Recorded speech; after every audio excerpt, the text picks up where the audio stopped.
사도 바울의 도전 세 번째 시간입니다.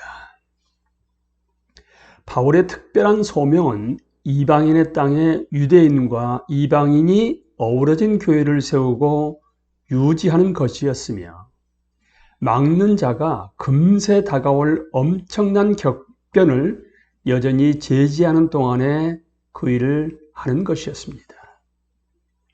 그러나 그런 바울도 자신의 몸이 동시에 여러 곳에 있을 수는 없었으며, 심지어 가장 긴 서신을 쓸 때도 그가 쓰고 싶은 만큼 쓸 수가 없었겠지요. 이 때문에 그는 일찍부터 자신이 사람들에게 무엇을 생각하고 믿을지도 가르쳐야 하지만, 동시에 어떻게 생각하고 믿을지도 가르쳐야 한다는 것을 깨달았습니다. 그러니까 무엇과 어떻게지요? 말하자면 분명히 성경에 비추어 기도하고 생각하는 법을 가르쳐야만 했습니다. 신자들이 새로워지게 되고 변화된 생각을 가질 방법을 가르침으로써 그들이 스스로 바울이 미처 시간이 없어 그들에게 일러주지 아니한 일도 행할 수 있게 해야만 했습니다. 메시아의 마음, 특히 십자가 이야기를 중심으로 형성된 마음을 품고 생각할 방법을 가르쳐야 했습니다. 여러분은 이런 생각을 품어야 합니다. 그것은 곧 여러분이 메시아 예수께 속해 있기 때문에 지니게 되는 마음입니다. 빌립보서 2장 5절 말씀입니다. 이것이 교회가 하나가 되거나 거룩해질 수 있는 유일한 길이지요. 이 둘은 모두 명령이었습니다. 그렇지만 지키기 어려운 명령이지요. 이 때문에 바울은 메시아 안에 있는 이들이 그리스도의 마음을 훈련하는 것이 아주 중요함을 깨달았습니다. 그는 이렇게 써놓았지요. 우리는 모든 생각을 사로잡아 메시아께 순종하게 만듭니다.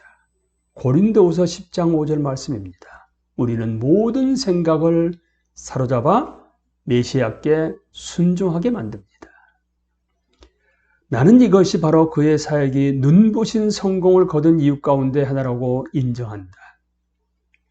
우리가 거듭거듭 보았지만 바울은 자신을 사랑이라는 말로 정의했습니다. 메시아 안에서 나타난 하나님의 사랑, 오직 사랑으로만 갚을 수 있는 그 사랑이라는 빚이 그를 예수, 바로 그분과 맺은 풍성하고 친밀한 관계 속에 묶어두었습니다. 그를 알고 그 부활의 능력을 알며 그 고난에 동참함을 아는 것이지요. 그는 바로 여러분 예수 그리스도이십니다. 그 사랑은 우리가 목회 활동이라고 부를 만한 것 안으로 끊임없이 넘쳐 들어왔지만, 바울은 그 사랑을 그저 행동으로 드러낸 사랑으로고 보았습니다. 우리는 바울이 데살로니가 교회를 세우고 얼마 지나지 않아 이 교회를 생각하며 아주 분명하게 드러냈던 염려들 속에서, 그리고 그가 고린도 교회 사람들을 만나고자 에베소에서 마지막 여행을 떠나면서 고린도 교회에 보였던 심히 괴로운 반응에서 한편으로는 강력하지만 다른 한편으로는 상처받기 쉬운 그런 사랑을 봅니다. 우리는 빌레몬에게 보낸 작은 서신에서 그런 사랑이 강력하면서도 예리하게 살아 움직이는 모습을 봅니다. 바울은 내가 헛되이 다름질하고 있는가? 라는 질문을 끊임없이 던졌고, 그때마다 너는 내 종이다 라는 성경의 대답이 또 끊임없이 이어졌지만, 이 질문과 대답은 모두 그런 사랑과 목회자로서 가진 관심에서 나온 것들이었습니다. 이사야 49장이 바울의 머릿속에서 돌고 돌았습니다. 물론 이 이사야 본문과 더불어 다른 본문도 많이 있었겠지만, 이 이사야 49장, 그리고 특히 그곳의 몇몇 문구가 평생 바울의 마음의 습관을 형성했습니다. 하나님의 빛을 이방인들에게 가져갈 종과 이 종이 겪어야 할 고초, 이 고초에는 자신의 일이 정말 선한 결과를 만들어내고 있는가라는 의심도 들어 있었겠지요. 를 내다본 이사의 환상은 바울과 늘 함께 했습니다. 이것이 바울을 움직인 여러 가지 가운데 하나였습니다. 바울이 말하는 중심 개념인 피스티스는 바로 이 종의 소명 속에서 바라보면 가장 잘 이해할 수 있습니다. 피스티스는 믿음이라는 의미뿐만 아니라 충성이나 신뢰할 수 있음이라는 의미도 갖고 있습니다.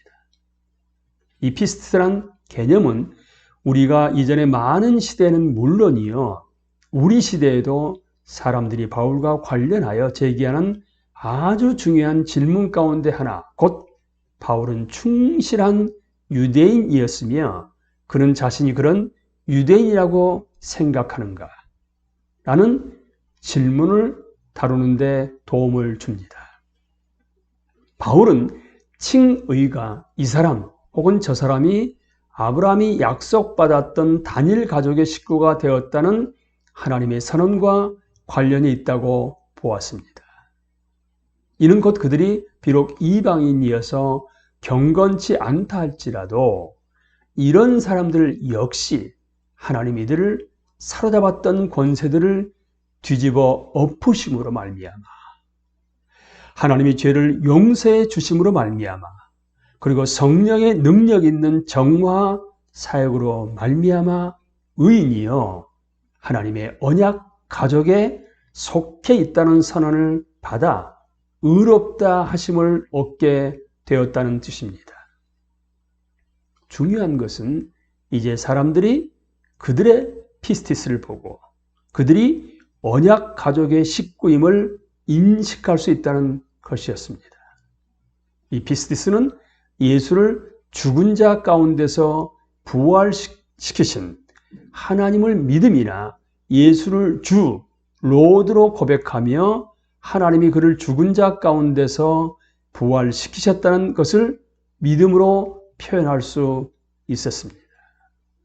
안디옥의 이방인 신자들도 그 피스티스를 공유했습니다. 우리 이방인도 그 피스티스를 공유하고 있지요. 하백으로써요.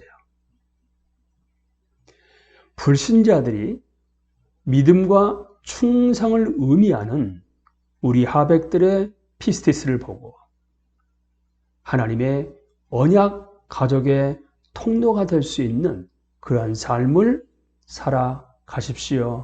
하백 여러분.